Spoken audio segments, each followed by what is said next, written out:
মুখ্যমন্ত্ৰী সংবাদমেলত কি ক'লে মুখ্যমন্ত্ৰীয়ে 11 মেৰ পৰিৱৰ্তে 26 মেত নিযুক্তি প্ৰক্ৰিয়া পূৰ্বৰ নিৰ্ধাৰিত 1 জুনতে হ'ব যোগদান প্ৰক্ৰিয়া আমি জনাব বিচাৰিছো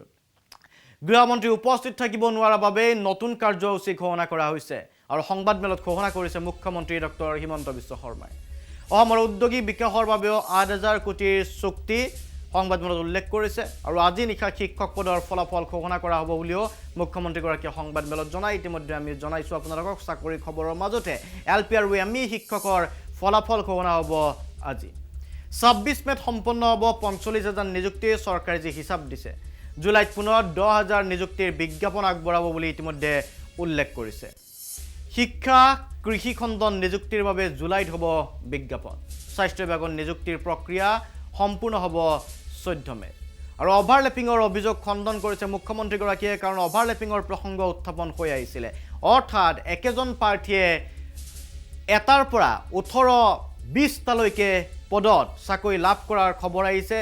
নিৰ্বাচনত উত্তীৰ্ণ হোৱাৰ খবৰ আহিছে আৰু তাৰ ফলত এটা পদতে যেহেতু এগৰাকী প্ৰাৰ্থীয়ে যোগদান কৰিব পাৰিব বাকি 16-17টা পদেই খালি হৈ থকাৰ অভিযোগ উত্থাপিত হৈছে অভিযোগ প্ৰাৰ্থীও কৰিছে প্ৰাৰ্থীও এইভাবে কিছু প্ৰাৰ্থী হতাশাত ভুগিছে তাৰ বিপৰীতে অন্যান্য বিৰোধী ৰাজনৈতিক দলেও অভিযোগ উত্থাপন কৰিছে যে চৰকাৰে সংখ্যা বঢ়াব বিচাৰিছে কিন্তু অভাৰলেপিংৰ ফলত বহু পদ খালি হৈ থাকিব যি কি নহওক জুলাই মাহত পুনৰ নতুন 10000 নিযুক্তিৰ খবৰে কিছু হলেও আশাৰ সঞ্চাৰ কৰিব পাৰে মুখ্যমন্ত্ৰীগৰাকীৰ মন্তব্য দেখুৱাই লৈছো আমি এপইন্টমেন্ট লেটাৰ ডিস্ট্ৰিবিউশনৰ প্ৰগ্ৰামটো 26 মে তাৰিখে কৰিম এনেও তেওঁলোক 1 জুলাইৰ পৰাই যোগদান কৰিব লাগিছিল 1 জুনৰ পৰা গতিকে যোগদানৰ তাৰিখটো একে থাকিব কিন্তু তেওঁলোকৰ যেটো নিযুক্তি পত্ৰ 11 তাৰিখে পালেহেঁতেন এতিয়া তেওঁলোকে 26 তাৰিখে পাব আজি নিশা মাজ ভাগলৈ এলপি আৰু এমই স্কুলৰ শিক্ষকৰ ফলাফল ঘোষণা হ'ব 10 তাৰিখে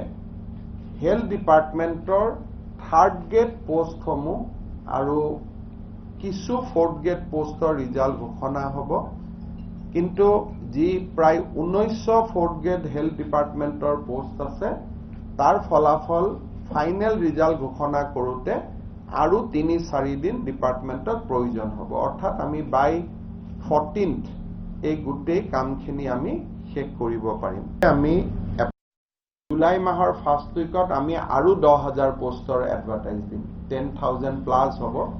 এগ্ৰিকালচাৰ ডিপাৰ্টমেন্টত বহুত পোষ্ট খালি আছে এডুকেশ্যন ডিপাৰ্টমেন্টত আৰু পোষ্ট খালি আছে গতিকে 10000 আৰু এডভাৰটাইজ হ'ব মইতো এতিয়ালৈকে 1 লাখ নম্বৰ জনে চাকৰি পোৱা বুলি কোৱাই নাই যিদিনাখন 1 লাখ নম্বৰ জনে চাকৰি পাব তেওঁক আপোনালোকৰ আগতে আনি দেখুৱাম যে এও 1 লাখ নম্বৰ জুলাই মাহ ঠিক আছে গতিকে জুলাই মাহত আকৌ নতুন চাকৰি ঘোষণা 10000 পদত কৃষি বিভাগত থাকিব শিক্ষা বিভাগত থাকিব নতুন 10000 পদৰ বাবে